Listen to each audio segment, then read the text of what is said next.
round 3 from Highland Meadows as our Dana Open coverage continues. Claire Batista will be joining me shortly to break down all the action inside the ropes. Plus, Justin Feldkamp explains how the Drive On hashtag has moved its way into the broadcast booth this weekend. But it's moving day at Highland Meadows and plenty of movement taking place across the leaderboard as golfers look to put themselves in the best position going into the final round tomorrow. But can Lucy Lee remain on top for the second straight round?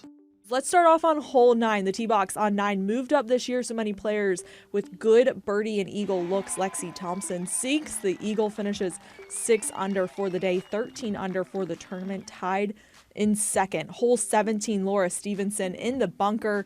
Nice shot to put her within inches of the hole. She putts in for birdie, finishes even on the day, tied for 33rd. Lydia Ko making the most of moving day on 9, misses the birdie putt by inches, but she moves way up on the leaderboard, shooting 7 under for the day, 11 under for the tournament, tied for 4th. But the story coming out of today, the 19-year-old California native Lucy Lee misses the birdie putt opportunity on 9, taps in for par, and she is in sole possession of first place heading into the final round. I was probably a little nervous. It wasn't anything crazy, but I haven't felt nervous in a long time. So definitely, I was a little nervous on the first hole. Made bogey there, but after that, I didn't really feel any more nerves. Kind of just, I guess on the second shot on the first hole, the first shot's pretty easy. So yeah. I mean, I get that sometimes looking at the leaderboards can give you a little bit more pressure, but I just think it's more important for me to know where I stand. So that's just, been something I've always done. This weekend's coverage of the Dana Open taking place on the Golf Channel, and it's made up of an all-female broadcast team. And as Justin Feldkamp explains, this isn't the first time it's happened, and that's a good thing. For 16 years, Morgan Pressel was doing this Thursdays through Sundays on the LPGA Tour. Now she's doing this. It is. It's a golf course that I've played. I mean, I tried to count it up last night. Let's just say I've played here a lot over my career. Always loved it. Pressel is one of the newest members of the Golf Channel's broadcast team. It's been a learning experience. It's been, going from being inside the ropes to really being in my position now and being able to tell the stories of the great play and the great personalities and people out here on the LPGA Tour. It's been a lot of fun.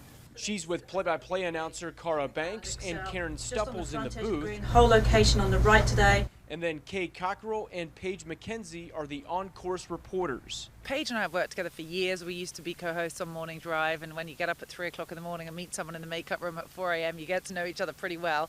And we've also kind of started our families at similar times, both got a couple of young kids at home, so we're often comparing notes about what it's like to run out the house and leave for work for a few days. But Kay, I've worked with Karen. We both know each other from home back in England. I'm getting to know Morgan. This is actually the first week I've worked with her. But I just think there's a mutual respect between everybody. I think we all respect what each other do professionally, be it, all of them from playing to now broadcasting, me for just being a broadcaster. And I think it's just teamwork ultimately is what it comes down to.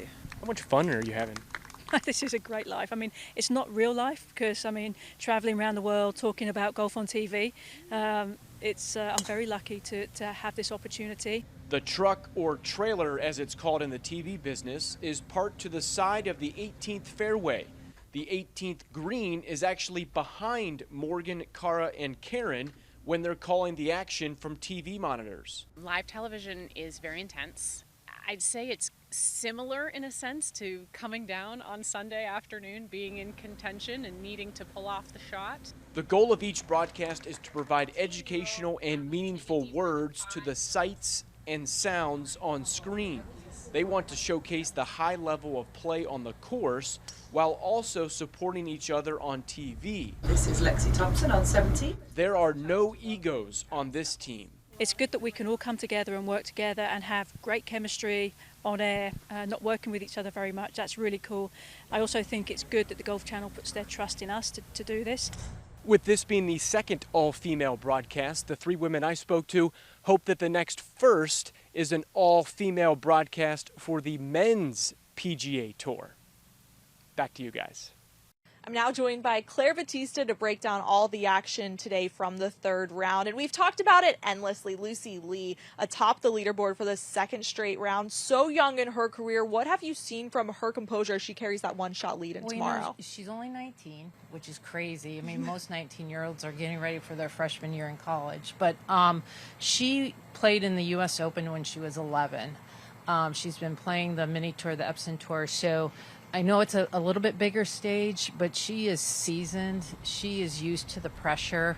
You know, I think she'll probably be nervous the first couple holes and then settle in. I know she has played some practice rounds with Lexi. That will probably help a little bit because she's a little familiar with her playing partner. But it's going to be interesting to see how she handles the pressure. You mentioned Lexi Thompson right behind Lee, and they'll be going into that final round tomorrow together. But we talked to Lexi earlier today, and she mentioned some changes to the course, especially here right behind us on the 9th hole in the shortened tee box. How have maybe those changes throughout the course favored the golfers this time around? It seemed like there were quite a few holes that they played a little bit shorter today, and I think that's why you saw the numbers. You know, we had quite a few eagles today, which was really exciting. Lexi eagled number 9. I don't think tomorrow they'll do that. We'll have to wait and see. I know on number 9 they'll probably put the tees back. Talking about changes to the course and potential changes taking place tomorrow when it comes to the concerns surrounding weather, and as we continue to track the radar, we saw it last year how much the rain-soaked final round impacted this tournament and the field throughout, shortening the tournament altogether. What concerns are there possibly around the weather impacting the final round again tomorrow? Well, I think they moved the tee times up a half an hour. So they start at 8:08. So they must be looking at weather coming in later in the day. You know, if it's a light rain, it won't be a problem. Obviously, if it's as heavy as it was last year, or if we have thunderstorms, that there's an issue there. But hopefully, you know, this summer's been so weird, the weather's kind of gone around us sometimes, so hopefully that'll happen. And I wouldn't be surprised if we have more than a two-way playoff tomorrow, by the way. Exciting things taking place out here at Highland Meadows as we gear up for the final round tomorrow. Claire, thanks so much for taking the time to join us. You're welcome. Thank you. Before we go, let's take one last look at the leaderboard heading into tomorrow's final round. We mentioned it earlier, the 19-year-old out of California, Lucy Lee, with a one-shot lead as the clubhouse leader for the second straight round. She's 14 under for the tournament. And behind Lee, Lexi Thompson. And get this, Lee was 11 years old when she played a practice round with Thompson. And tomorrow, the two will be playing the final round together. Along with them, Caroline Mason matching Thompson with a 65, and then Lydia Ko, the two-time Dana Open champion, and a seventh-way tie for fourth, along with her, the reigning Dana champion, Nasa Hadaoka. We'll see how weather plays a factor in all of this tomorrow. We saw it last year with the rain-soaked final round cutting the tournament short, and the Dana Open already announcing that they've moved tee times up, and coverage on the Golf Channel will now begin at 12:30. And if you can't catch it then, you can always catch it right here with us on BCSN. We'll have all the highlights and recaps from Highland Meadows.